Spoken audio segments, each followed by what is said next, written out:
ఇప్పుడు నేను చుక్క కూర ఎండ్రలు వండుతున్నాను. ఆయిల్ పెట్టాను. ఎండ్రలు వేడి నీళ్ళలో వేసి కడిగాను. ఇప్పుడు ఇవి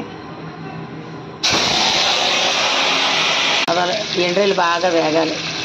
రొయ్యలు వేగిపోయినాయి కదా. ఇప్పుడు పచ్చిమిర్చి రండి, ఒక కప్పుడు ఉల్లిపాయ ముక్కలు,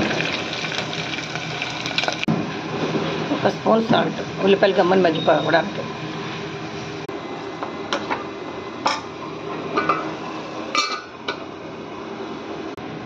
టమాటాలు,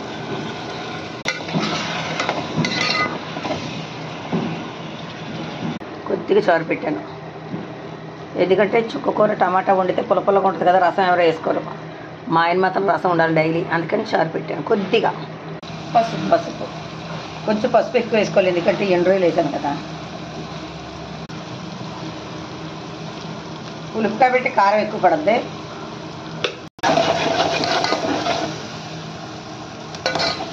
గుజ్జులాగా అలా ముద్దలాగా అయిపోవాలి.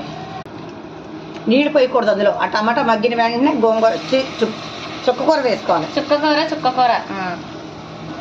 వేసుకోవాలి. గోంగూర ఎక్కువ అలవాటు కాబట్టి గోంగూర వచ్చేస్తుంది. అంతా వేసేలా అంతా వేసేయాలి. ఉల్లిపాయలు మాడకుండా ఒకసారి కలిపేసి వేసామనుకో.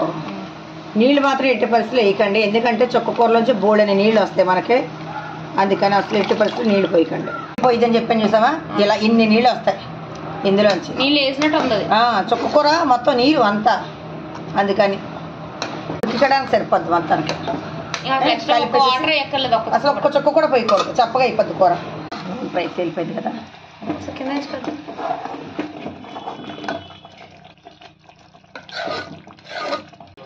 కూర ఇలా దగ్గరికి అయిపోయింది కదా. స్టవ్ ఆఫ్ చేస్తాను.